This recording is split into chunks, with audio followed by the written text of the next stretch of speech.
Welcome to the show. Thank you. आपकी एक tractor के स्पेयर पार्ट्स की कंपनी थी ये मुजफ्फरनगर में रुड़की रोड पर जी। हमारी शॉप थी, लेकिन हमारे बच्चे कहने लगे हम मैं ये काम नहीं करूँगा। ज़रा गुस्सा ना करके उसको मैंने कहा ठीक है तो एक काम करो बेटा, थोड़ी सी मेहनत करनी पड़ेगी, तुम मेरे साथ ट्रैक्टर पार्ट्स में आ जाओ। हमारा पेंट प्लांट चलता है वो भी कन्वेयर में, इट्स कम्प्लीटली फुल्ली ऑटोमेटेड। तो ये सब जर्नी अगर हम लोगों की पॉसिबल हुई है तो वो because of our dealers, distributors and customers. तो हम सबको अप्रिशिएट करते हैं और उन्हीं के हेल्प से और उन्हीं के रिपोर्ट से हम लोग आगे बढ़ रहे हैं, न्यू डेवलपमेंट्स कर रहे हैं। आप दोनों भाई हैं, यूजुअली हो जाती है कि क्लैश ऑफ ओपिनियन हो जाता है, नहीं मुझे ये सही लगता है, मुझे ये सही लगता है, तो आप एक पॉइंट पर कैसे आते हैं? सोफिया, हमारे साथ ऐसा हुआ नहीं है, बहुत कम रेयरली होता है। हम लोग जो भी कुछ प्लान करते हैं 99% तो हम लोग मैच करते हैं कि हमारा दोनों की थिंकिंग मैच हो जाती है। बट इन एनी केस अगर ऐसा होता है तो हमें उसका एक सॉल्यूशन है कि मेरे को जो ठीक लग रहा है हम वो करके देखते हैं एक बार, और जो आपको ठीक लग रहा है हम वो भी करके देख लेते हैं। तो दोनों में से जो बेटर होगा उसे चूज़ कर लेंगे। क्या इतना स्कोप होता है हर सिचुएशन में कि हम दोनों रास्ते चूज करें? देखो मोस्टली वो वन शॉट ही ठीक हो जाता है, ज़्यादा गैप नहीं रहता है। मोस्टली वो वन शॉट में जो डिसीजन जिसने लिया है वो बिल्कुल ठीक निकलता है और उस बात को वो पूरा ग्रुप मानता है। अगर किसी ने वो डिसीजन लिया है, वो मैंने लिया है, ब्रदर ने लिया है या पापा ने लिया है, तो जो भी फर्स्ट डिसीजन जिसका रहा है उस डिसीजन को फिर पूरा ग्रुप फॉलो करता है। तो वैसे आप लोगों ने काम में कोई डिवीजन किया हुआ है कि आप ये देखिए, आप ये देखिए? यस, ये मैं प्लांट एंड मशीनरी और न्यू डेवलपमेंट देखता हूँ। और मैं पूरा सेल्स मार्केटिंग जितना भी है पूरा ये सब मैं देखता हूँ। तो when it comes to sales marketing, किस इनोवेटिव तरीके से आप कस्टमर्स तक पहुंचे? कोई नई बात बताइए जो शायद हमारे व्यूअर्स को ना बताओ। हाँ जी, हाँ जी। देखो शुरुआती टाइम पे सेल्स एंड मार्केटिंग मैं पहले प्रोडक्शन में रहा। उसके बाद जब मैं प्रोडक्शन और टेक्निकल क्वालिटी से बिल्कुल हर तरीके से मुझे जब एक्सपीरियंस हो गया, तो उसके बाद हमें लगा कि यार अब हम टेक्निकल तो मजबूत हो गए हैं, अब हमें सेल्स को भी एक्सपेंड करना है क्योंकि हमारा मार्केट बहुत छोटा था। अगर हम ज़्यादा नहीं 2021 की बात करते हैं तो हम सिर्फ 100 व्हीकल्स पर मंथ बना रहे थे और आज हम 1200 व्हीकल्स पर मंथ बना रहे हैं। तो सिर्फ 3 साल पहले ही हम 100-150 व्हीकल्स पर मंथ पे काम कर रहे थे। तो हमें लगा कि यार एक्सपेंड करने के लिए हमें सेल्स के अंदर भी कहीं डीलर डिस्ट्रीब्यूटर्स नेटवर्क में भी हमें इन्वॉल्व होना पड़ेगा और इसको फास्टली इसको पैन इंडिया लेवल पे लेके जाना पड़ेगा। क्योंकि अभी तक जो नेटवर्क था वो मुज़फ्फरनगर आस-पास में बिजनौर, सहारनपुर, मेरठ यहीं तक काम कर रहे थे। जब हमें लगा कि यार अब प्लांट बन रहा है और हमें आगे जाना है और एक बड़ा प्लांट भी खड़ा करना है और बड़ा ब्रांड बनाना है और पैन इंडिया जाना है, तो फिर हमने खुद से मार्केटिंग करी है। मैं खुद से भी पूरे इंडिया में बाय कार ट्रैवल कर चुका हूँ, पूरा यूपी, बिहार, आसाम, पंजाब, हरियाणा, मध्य प्रदेश और मेरे से पहले ब्रदर ने भी पूरा जो है इंडिया में पूरा रूट कर रखा है। हम दोनों भाई ऑलमोस्ट साउथ को छोड़ के पूरे इंडिया में ही बाय कार ट्रैवल कर चुके हैं। तो फिर हमने ग्राउंड पे जाके डीलर्स, डिस्ट्रीब्यूटर्स को सर्च करना शुरू करा, मिलना शुरू करा, एक्सपीरियंस हुआ, मार्केट में क्या रिक्वायरमेंट है, हम क्या कर रहे हैं, क्या कर सकते हैं, वो सब डिस्कस करना शुरू करा और उसके बाद उस तरीके से प्रोडक्ट को बनाना शुरू करा। क्या मार्केट में अदर ब्रांड्स कर रहे हैं और हमें एक बिग ब्रांड बनने के लिए, एक क्वालिटी प्रोडक्ट बनाने के लिए हमें क्या करना चाहिए, वो सब करना शुरू करा और ऐसे करते-करते जो है ये पूरा नेटवर्क बना है और उसके बाद हमने अब हायरार्की बहुत बड़ी कर दी है। आज तो कंपनी में वीपी, एजीएम, जीएम एंड जेडएसएम, आरएसएम्स, एएसएम्स बहुत बड़ी हायरार्की है और आज हमारी टीम पूरे इंडिया में प्रेज़ेंट। बेसिकली इनकी टिप ये है कि अगर आपको कोई जो बिजनेस स्प्रेड करना है तो अपनी कार उठाइए, घर से बाहर निकलिए और अपने बिल्कुल, जो कोई भी आपको लगता है कि ये हमारे प्रोडक्ट्स खरीद सकते हैं। अप्रोच करिए। बिल्कुल। अच्छा, एक जब आप ट्रैवल कर रहे थे तो कॉस्ट कटिंग के हमने कुछ किया, यार एक लग्जरी ट्रैवल होता था कि हाँ अपनी कार से जा रहे हैं और कंफर्टेबल रह रहे हैं। स्टार्टिंग टाइम में तो हम लोग कंफर्ट के बारे में सोच नहीं सकते थे। कंफर्ट में कैसे तो कॉस्ट कटिंग करी आपने? उस टाइम हम लोग नॉर्मल एक पब्लिक कन्वेंस भी यूज़ किया है, मेट्रोज़ भी यूज़ किए हैं, ट्रेन्स भी यूज़ किया है। थोड़े टाइम बाद फिर हम लोगों ने अपनी पर्सनल कार ली, कार लेने के बाद हम लोगों ने उससे कन्वेंस स्टार्ट किया। तो ऐसे हम लोग कॉस्ट कटिंग करते रहते और पहले ड्राइवर्स नहीं होते थे, अब खुद से सेल्फ ड्राइव करना होता था। सबसे लंबा कितना ड्राइव करते थे आप एक दिन में? Maximum 500 kilometres per day. एक दिन में कवर कर? Yes, yes, yes. But easy. Tour कितना लंबा होता था आपका यूजुअली? 15 डेज़, 20 डेज़ हम लोग 1 मंथ भी वजह से हो जाता है कि 1 मंथ तक हम लोग वेतन नहीं होता था। तो हम लोग यहाँ से गुवाहाटी तक भी गए हैं, कोलकाता भी गए हैं। तो हम लोग कोलकाता अगर जा रहे हैं तो हम जितने डिस्टेंस में हम लोगों को सिटीज़ मिलेगी तो हम सब जगह से एनालिसिस करते करते जाएंगे। तो ऐसे ही हम लोग जैसे एमपी में गए हैं तो सब जगह से एनालाइज करते करते हम लोग ऐसे ही रूट मैप रेडी करते थे। और किसी भी सक्सेस को अगर हमें सक्सेस चाहिए कि सबसे पहला जो रिक्वायरमेंट है सक्सेस के लिए वो है हार्ड वर्क। और हार्ड वर्क तो हमें कभी भूलना ही नहीं चाहिए। किसी भी ब्रांड को या किसी भी कंपनी को अगर आप एस्टेब्लिश कर रहे हैं, आप विजनरी हैं, तो हार्ड वर्क ज़रूरी है। स्मार्ट वर्क अपनी जगह है और हार्ड वर्क बहुत ज़रूरी है। आप हार्ड वर्क करना ही करना चाहिए। और एक एज़ अ एंटरप्रेन्योर मैं ये बोलता हूँ कि हम लोग जैसे आर्मी में एक जो आर्मी मैन होते हैं वो हमेशा ऑन ड्यूटी होता है। किसी भी जंग को छिड़ने में कब कौन सी जंग छिड़ जाए वो कोई रात को उन्होंने कोई टाइम नहीं देखना होता। उनके लिए कोई 2 बजे का टाइम नहीं है या सोने या जागने का टाइम नहीं है। अगर कुछ भी ऐसा है तो इमरजेंसी है तो वो ऐसे ही। तो हम लोग एज़ अ एंटरप्रेन्योर हम भी एक कंपनी को अगर रन करना है तो आर्मी मैन जैसा बनना पड़ेगा। तभी आप एक कंपनी को रन कर सकते हैं। तभी आप जैसे देश की रक्षा आर्मी मैन करता है ऐसी तभी आप अपने ब्रांड की रक्षा कर सकते हैं। अपने ब्रांड को अच्छे से हम लोग ब्रांड को एक्सप्लोर कर सकते हैं। तो ये सब चीज़ें बहुत ज़रूरी है एक एंटरप्रेन्योर के लिए। तो हम इसी बात पे हम लोग आगे चल रहे हैं। आपने एक ज़िक्र किया हार्ड वर्क की ज़रूरी है, एक स्मार्ट वर्क की ज़रूरी है। आप अपने एक्सपीरियंस से एग्ज़ाम्पल बताइए कि आपने हार्ड वर्क यहाँ किया और स्मार्ट वर्क किधर? देखो स्मार्ट वर्क टेक्नोलॉजी में किया। स्मार्ट वर्क बड़ी टीम बनाई है, टीम को बिल्ड करने में हायरार्की जो बनाई है उसमें स्मार्ट वर्क करा है। हाँ, टीम को क्योंकि अब हम पूरे इंडिया में हम खुद से नहीं जा सकते थे। जब जब हमारे पास फंड्स नहीं थे तो हमें खुद इंडिया में जाना पड़ा, खुद एक-एक जगह डीलर बनाने पड़े। तो जब हमें लगा कि हाँ, अब कंपनी चलनी शुरू हो गई है और हमारे पास कुछ प्रॉफ़िट्स हैं, तो हमने स्मार्ट वर्क सबसे बेस्ट जो करा वो वहाँ पे करा कि हमने उस फंड्स से जो एम्प्लॉयमेंट दी है, जो हमने हायरार्की बनाई है और अपने यहाँ पे सेल्स टीम, प्रोडक्शन टीम खड़ी करी है।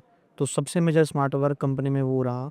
और आज आज वही टीम जो है 200-300 व्हीकल से आज 1000-1200 पे लेके आई है और ऐसे ही आगे 10,000-15,000 व्हीकल्स पर मंथ तक भी लेके जाएगी। वो हमारा best smart work. I think with the Smart- kind of hard work yeah, you guys do yes. हो जाएगा। स्मार्ट वर्क में मैं एक चीज़ और ऐड करता हूँ कि स्मार्ट वर्क में हम लोगों ने सबसे पहले जब हम हार्ड वर्क करते रहे चीज़ें हम खुद से करते थे, ऑपरेशनल थे। तो हमने फिर एक ओवरऑल टाइम पीरियड में हम लोगों ने एक चीज़ समझी कि आप अगर सब कुछ करेंगे तो भी कंपनी को एक बड़े लेवल पे लेके नहीं जा सकते। तो हम लोगों ने स्मार्ट वर्क करने के लिए सबसे पहले ये करना स्टार्ट किया, हम जो भी कर रहे हैं हमने उसी काम के लिए हायरिंग करी, डाइल्यूशन उसको हायर किया, अपना काम समझाया, ट्रेन किया और हमने उनको दे दिया। अपनी रिस्पॉन्सिबिलिटी उनकी रिस्पॉन्सिबिलिटी बनाई। हम कुछ नया करने लगे कंपनी में ही। वो कंपनी को बढ़ाने के लिए, टीम को, हर चीज़ को बढ़ाने के लिए हम जब वो नया काम कर रहे थे तो हमें लगा कि अब हमारे को इसके लिए कोई रिस्पॉन्सिबल पर्सन चाहिए। तो हम लोगों ने फिर कोई हायर किया, ट्रेन किया, समझाया, रिस्पॉन्सिबिलिटी दी और उनको वही ऑपरेशन दिया जो हम कर रहे थे। ऐसे करते-करते हम अपने ऑपरेशंस के लिए सिंगल पर्सन रिस्पॉन्सिबल पर्सन करते रहे और हम आगे बढ़ते रहे। अब लोग हम प्रोसेस स्मार्ट वर्क में ये करते हैं कि हम जो भी हम कर रहे हैं, एक टाइम के बाद आप अपने उस काम को, उस ज़िम्मेदारी को, उस रिस्पॉन्सिबिलिटी को किसी और की रिस्पॉन्सिबिलिटी बनाओ, अपनी टीम में हायर करो, उसको फैमिली का पार्ट बनाओ, ट्रेन करो, वो आपकी फैमिली का पार्ट है। जो विज़न हमारा है, वही विज़न उनका होना चाहिए। ब्रांड को अपना समझना चाहिए। वो उस रिस्पॉन्सिबिलिटी से उस ब्रांड को आगे रन करते हैं। उन ये स्मार्ट वर्क से ये हेल्प होती है कि हम लोग और कुछ नया इनोवेट कर पाते हैं। तो हम पिछले 3 से 4 सालों में हम लोगों ने जो 3 to 4 जिसमें हम लोगों ने चेंजेस किए हैं, आज हम लोग ये कह सकते हैं कि हमारी कंपनी प्लांट जो है हमारा, जहाँ हमारा पूरा मैन्युफैक्चरिंग सेटअप लगा है, अप्रॉक्सिमेटली 500 एम्प्लॉइज़ या 500 वर्कर्स हमारे वहाँ पे वर्क करते हैं। वो पूरा पीआरसी कंट्रोल है। प्रोफेशनल रन कंपनी हम लोगों ने उसको बनाया है। हम लोग कुछ नया इनोवेट कर रहे हैं, अगर हम प्लांट में 10 दिन नहीं जा पाए हैं या 15 दिन नहीं जा पाए हैं या 1 महीना नहीं जा पा रहे हैं और हम किसी न्यू डेवलपमेंट्स में लगे हुए हैं, बिज़ी हैं, मीटिंग्स में हैं या कुछ भी है, तो हम लोगों को किसी भी चीज़ की चिंता की ज़रूरत नहीं है। क्योंकि प्लांट के अंदर सब प्रोफेशनल्स हैं, वो सब चेक कर रहे हैं, इंश्योर कर रहे हैं, क्वालिटी चेक कर रहे हैं, मशीन्स हैं, सुपरवाइज़र्स हैं, मैनेजर्स हैं, एसओपीज़ हैं। हम उसी के बिहाफ़ पे उनके प्लांट्स को हम चला पा रहे हैं, रन कर पा रहे हैं और हम कुछ नया इनोवेट कर पाते हैं। ये हमारा स्मार्ट वर्क। ये होता है बेसिकली स्मार्ट वर्क कि सिस्टम्स प्लेस कीजिए ताकि आप अकेले सारा काम नहीं करें। There is a team that is doing the entire work. Yes, अब विदाउट टीम कोई ब्रांड नहीं बिल्ड किया जा सकता। Team is very very important and team is very must. और टीम आपकी अच्छी होनी चाहिए, प्रोफेशनल्स अच्छे होने चाहिए, एक्सपीरियंस कराओ, उनको समझाओ, ट्रेन करो, वो आपके ब्रांड को कहीं से कहीं तक ले जा सकते हैं with the help of professionals. और हमारा विज़न, उनका विज़न होना बहुत इम्पोर्टेंट है। टॉकिंग अबाउट ब्रांड, आपके ब्रांड के नाम के पीछे कोई स्टोरी है? यस, सबसे पहले तो खालसा जो ब्रांड है वो हमारे ग्रैंडफादर ने सबसे पहले स्टार्ट किया। ओके। फिर उसके बाद पापा ने, हमारे फादर ने उनको ब्रांड को जो है आगे लेकर चले हैं, कंटिन्यू किया। उसके बाद थर्ड जनरेशन हम लोग हैं, तो हम उसी ब्रांड के साथ, उसी ब्रांड से हेल्प के आगे बढ़ रहे हैं। तो जो भी हम हैं ब्रांड से ही हैं और ब्रांड ने हमें बनाया है। सो एक्चुअली खालसा का ब्रांड का एक बहुत बड़ा मीनिंग है, मैं बताना चाहूँगा आपको सुकेरी। खालसा का मतलब होता है प्योरिटी, ट्रुथ, ऑनेस्टी। आप विश्वास कर सकते हैं इस नाम पे। तो ये ब्रांड का मतलब है। और हम लोग अपनी जर्नी में इस ब्रांड को एज इमोशन, सर का ताज, सब कुछ समझते हैं। तो हम लोगों का ये है कि जैसे ब्रांड का जो मीनिंग है वही हमारा, हाँ, मतलब हमारा ही वही काम होना चाहिए। तो जैसा नाम वैसा काम, ये हम प्रूफ करने का कोशिश करते हैं। यही हम लोग ट्राई करते हैं कि हमारा ब्रांड जैसा विश्वास करने का है, तो हम लोग अपने व्हीकल को वैसे ही डेवलप कर सकते हैं। खालस, खालसा मीन्स खालस, ट्रुथ। तो वैसे ही हमारा काम है, जैसे हमारा नाम है वैसे ही हमारा काम है। हम अपनी टीम से भी ट्रांसपेरेंट हैं एंड अपने डीलर डिस्ट्रीब्यूटर्स, अपने कस्टमर से भी ट्रांसपेरेंट है। जो खालसा बोलता है वो बिल्कुल निश्चित किसी रूप में उसको करता है। तो आज हम आए हुए हैं Bharat Mandapam EV EV expo 2024। जी। हाँ जी उसका आइडिया किसका था और यहाँ पे एक्सपीरियंस कैसा रहा? मैम, ईवी एक्सपो हम लास्ट 2-3 ईयर से बैक टू बैक करते आ रहे हैं। और लास्ट ईयर भी हमने करा और इस साल भी हमने करा। और आज इस ईवी एक्सपो में ये basically e rickshaw, three wheeler का सबसे बड़ा मेला है, जो कि जहाँ पे पूरे इंडिया से डीलर्स, डिस्ट्रीब्यूटर्स, कस्टमर्स यहाँ पे विजिट करते हैं। तो ये एक हमारे लिए अच्छा ब्रांडिंग प्लेटफॉर्म है, जहाँ पे हमें कुछ अच्छे कस्टमर से मिल जाते हैं और हम अपने बिजनेस होल्डर्स, अपने फाइनेंसर्स, अपने डीलर्स, डिस्ट्रीब्यूटर्स सबसे मिल पाते हैं। एक ही प्लेटफॉर्म पे सभी का आना होता है, वेंडर्स का आना होता है। तो यहाँ पे ये बहुत अच्छा प्लेटफॉर्म है। और आज इस ईवी एक्सपो 2024 में हमने अपना थ्री व्हीलर लुका मॉडल 3+1 कैटेगरी, ये पैसेंजर व्हीकल है, जो कि आज हमने यहाँ पे लॉन्च करा है। और थैंक यू। ये व्हीकल जो है कम्प्लीटली इलेक्ट्रिक है और इसमें 200 किलोमीटर पर चार्जिंग का रेंज हम लोग यहाँ पे दे रहे हैं। ये व्हीकल 4 से 5 घंटे में चार्ज हो जाता है एंड एक बार चार्ज करने में 200 प्लस किलोमीटर का हमें माइलेज देता है। तो ये अभी तक का पहला थ्री व्हीलर है जो खालसा ने यहाँ पे लॉन्च करा है।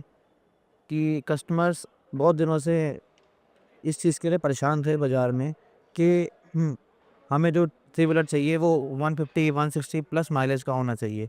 तो हम लोगों ने उसको लास्ट 1 ईयर में समझा, ब्रदर ने उसके ऊपर R&D करी और 1-1.5 साल का जो ये सफ़र रहा R&D का, डेवलपमेंट का, उसके बाद ये प्रोडक्ट बन पाया। और आज ये प्रोडक्ट यहाँ पे लॉन्च हुआ है, जो कि हर फीचर्स, IoT डिवाइस, माइलेज और बैटरी वारंटी, हम इसमें जो वारंटी दे रहे हैं वो भी 5 ईयर्स दे रहे हैं। तो ये प्रॉपर USP प्रोडक्ट है, जो कि आज हमने यहाँ पे लॉन्च करा है। Very interesting. आपने क्या-क्या चैलेंजेस फेस करे इसमें? Ma'am challenges, sorry, Sophia challenges, actually कैसे चैलेंजेस में, एक ऑटोमोबाइल कंपनी रन कर रहे हैं तो सबसे बड़ा चैलेंज होता है vendor support. Vendor is backbone. अगर वेंडर सपोर्ट है, और जैसा कि मैंने बताया वेंडर बैकबोन होते हैं हमारे लिए, तो हम लोग उनको मानते हैं कि वेंडर बैकबोन है। और हम उनका सपोर्ट अगर हमें मिल जाए, क्वालिटी इंश्योर हो जाए, प्राइसेस भी कंट्रोल हो जाए, तो उससे सब चीज़ें हम लोग अच्छे से प्रोवाइड करा पाते हैं। अच्छी क्वालिटी का प्रोडक्ट रेडी कर पाते हैं, अच्छी क्वालिटी का हम लोग वारंटीज़ हम लोग क्लेम कर पाते हैं। और प्राइसेस अगर ठीक हो तो हम लोग पोजीशनिंग, अपने जो व्हीकल की पोजीशनिंग करनी है या हमने जो मार्केट में सप्लाई चेन बनानी है, तो उनको सबसे पहले प्राइस चाहिए, तो वो कम्पिटिटिव प्राइस होना चाहिए। जो व्हीकल लेने वाला है उनको प्राइस अच्छा मिलना चाहिए, क्वालिटी अच्छी मिलनी चाहिए, ट्रस्टवर्दी होना चाहिए। तो उन पैरामीटर्स पे हम लोग काम करते हैं, यही इसमें चैलेंज होता है। और दूसरे नंबर पे चैलेंज जो आता है वो है सर्विस। तो सर्विस के लिए हम लोगों ने बहुत अच्छी टीम हमारे पास है और एक्सपीरियंस है, 10 इयर्स का एक्सपीरियंस है, किसी को 5 इयर्स का एक्सपीरियंस है, अलग-अलग ऑटोमोबाइल कंपनी से हैं। तो हम लोगों ने उन्हीं प्रोफेशनल्स को हायर किया है, उन्होंने पैरामीटर्स रेडी किए हैं। तो आज हम लोग कॉन्फिडेंस के साथ ये बोल पाते हैं कि आपको कोई भी व्हीकल में कंप्लेंट आती है, कोई भी प्रॉब्लम आती है, तो हम लोग 24 आवर्स का उसको सर्विस प्रोवाइड कराएँगे और जल्द से जल्द आपको कुछ भी प्रॉब्लम होती है हम उसको ठीक करते हैं। इनफैक्ट 24 आवर्स सर्विस रिक्वायर्ड भी है, किसी किसी की रोजी रोटी का सवाल है, वो उस दिन के लिए कमा नहीं पाएगा। बिल्कुल ये रखिए, क्योंकि ये जो व्हीकल है मैडम, ये एक भी दिन रोक नहीं सकता है, क्योंकि जो एंड कस्टमर है, उसकी तो डेली की जो रोटी है वो इसी गाड़ी से चल रही है।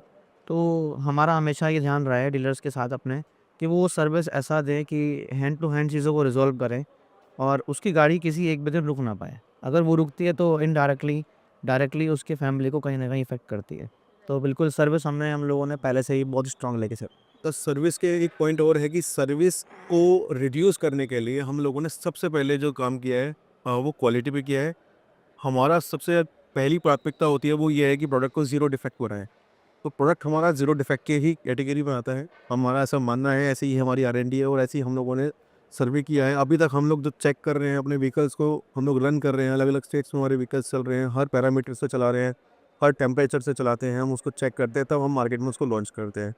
तो हमारे पास किसी भी व्हीकल को लॉन्च करने के लिए 1 साल का एटलीस्ट 1 ईयर का एक्सपीरियंस होता है, तब हम उसको मार्केट में लॉन्च करते हैं। पैरामीटर्स जो भी होते हैं हम उसको पहले से चेक कर लेते हैं और सर्विस को अच्छा बेहतर बनाने के लिए हम लोगों ने व्हीकल्स को स्मार्ट भी किया है।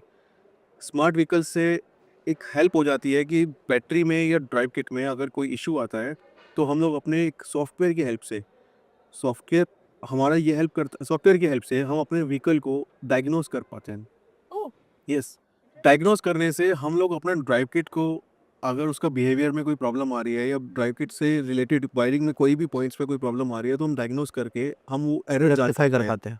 और उसके बाद हम उसको जल्द से जल्द ठीक करने की कोशिश करते हैं। फर्स्ट तो प्रायोरिटी हम ये रखते हैं कि हम उसको ऑनलाइन ब्रांड से ही हम उसको अपडेट कर पाएँ और वहीं से हम लोग डायग्नोज करके उसको रिज़ॉल्व कर पाएँ। अगर वो सॉफ्टवेयर बेस्ड है तो हम प्लांट से रिज़ॉल्व करेंगे, अगर वो हार्डवेयर बेस्ड है तो हमारे मैकेनिक्स समझ जाएँगे और उसको जल्द से जल्द ठीक करेंगे और अगर रिप्लेसमेंट का प्रोडक्ट होता है तो रिप्लेस करते हैं। सेम ऐसे ही बैटरी के अंदर है, बैटरी के अंदर जैसे बैटरी पैक होता है तो वो एक फैमिली है सेल्स की। तो अगर कोई भी सेल का बिहेवियर में कोई प्रॉब्लम हो रही है या सेल बिहेव ठीक नहीं कर रहा है कोई भी, तो वो डायग्नोज करता है हमारा BMS बैटरी मैनेजमेंट सिस्टम। हमें ये जानने को मिलता है कि कौन सा सेल वर्क सही नहीं कर रहा है। उसके बाद हम लोग अपने सॉफ्टवेयर की हेल्प से बैटरी के उस सेल को हम लोग सेल बैलेंसिंग करते हैं और बैटरी के उस सेल को रिजॉल्व करने की कोशिश करते हैं। इन एनी केस अगर वो प्रॉब्लम ज़्यादा है तो हम ग्राउंड पे जाके उसको ठीक करें। Very interesting. अब ये बताइए कि आगे फ्यूचर में क्या है? क्या नया ला रहे हैं आप या कुछ और सोचे? फ्यूचर में अभी हम लोगों ने 3+1 कैटेगरी लॉन्च किया है। हम लोग कुछ और न्यू मॉडल्स पे न्यू व्हीकल्स पे वर्किंग कर रहे हैं। रूरल्स के लिए, मेट्रो सिटीज़ के लिए कुछ न्यू डेवलपमेंट्स वर्क कर रहे हैं। कुछ कार्गो के लिए हम लोग व्हीकल्स तो अपकमिंग 2025 में हम लोग उन व्हीकल्स को टाइम टू टाइम लॉन्च करेंगे प्लेटफॉर्म पे और सबको हम लोग प्रोवाइड कराएंगे बेटर क्वालिटी के साथ। ये हम लोगों की R&D इसमें कंप्लीट हो चुकी है। व्हीकल्स जो है ऑन रोड टेस्टिंग पे हैं। अब जल्द से जल्द हम लोग उसको मार्केट में लॉन्च करेंगे और जैसा कि आपको पता ही है आने वाले ज़माना जो है बहुत AI का है, आर्टिफिशियल इंटेलिजेंस का है। तो थोड़ा-सा हम लोग उस पे भी R&D कर रहे हैं। आर्टिफिशियल इंटेलिजेंस को हम लोग अपने व्हीकल्स के अंदर इम्प्लीमेंट करने का, जिससे व्हीकल को और भी ज़्यादा स्मार्ट किया जा सकता है। Very interesting. तो विल ऑल बी वेटिंग। लेकिन उससे पहले एक लास्ट क्वेश्चन पूछना चाहूँगी मैं। जैसे आपके फादर ने आपको तो स्मूथली ट्रांजिशन करा बिजनेस में, आप लोग नेक्स्ट जनरेशन को इसमें कैसे लाएंगे बिजनेस में? यस, देखिए नेक्स्ट जनरेशन तब ज़्यादा इंटरेस्टेड होती है जब आपके पास टेक्नोलॉजीज़ अच्छी हैं और विज़न बड़ा है, मिशन बड़ा है, तो डेफ़िनेटली नेक्स्ट जनरेशन उसमें इंटरेस्टेड हुई रहेगी एंटर करने के लिए। और जैसा कि सत्यम जी ने बताया था कि हम बिज़नेसमैन हमारे दादाजी रहे हैं, फिर पापा हमारे फादर रहे, फिर हम रहे, तो ये जीन्स में है, ये हाँ। जीन्स। तो उस चीज़ के लिए भी हम श्योर हैं कि वो भी आगे जीन्स में कंटिन्यू होने वाला है। और हम भी उनको, जैसे हमारे पापा ने हमें बोला कि कुछ लाना है तो खुद से कमाओ, तो हम भी बिल्कुल उनको ऐसा ही बनाएंगे कि कुछ अगर लाना है, कोई बड़ी गाड़ी चाहिए तो ग्राउंड पे आओ, अर्न करना खुद बहुत से अर्न करना शुरू करो। ग्रुप की प्रॉफिट्स पे आगे नहीं बढ़ना है, पहले अर्न करना है, उसके बाद ही आगे बढ़ो। ऐसा हमारे फादर ने हमें बहुत अच्छी चीज़ सिखाई है कि कुछ भी अगर चाहिए तुम्हें, तुम्हारे कोई भी ड्रीम्स को अगर पूरा करना है तो खुद से पूरा करो, खुद अर्न करो, खुद स्टेबल करो, तो ज़्यादा अच्छे से हो पाएगा। ऐसे ही हम लोग इसी स्ट्रेटेजी को हम आगे लेके जाए। तो एज अ पासिंग क्वेश्चन, एक ऐसा सपना बताइए जो आपने रिसेंटली पूरा किया। यस, जब मम्मा ने हमारी मदर ने हेल्प करी थी और वो ज्वेलरी जो हम लोगों ने दी थी और फिर हमें कुछ 80,000 का फंड मिला और हमने स्टार्ट किया, तो हमने मल्टीपल्स करके उनको रिटर्न किया। तो ये बहुत बड़ा सपना हमारा ड्रीम पूरा हुआ और बहुत जल्द उनको जो है एक अच्छा घर की एक इच्छा होती है, जैसे सबकी लेडीज़ जो है घर की जैसे लक्ष्मी होती हैं, तो उनको बहुत जल्दी वो एक घर भी अच्छा से गिफ्ट कर रहे हो। Amazing. Thank you so much for your time. We'll probably be meeting them again when they've set some new milestones in the road of success. Bye bye. See you next time. Thank you.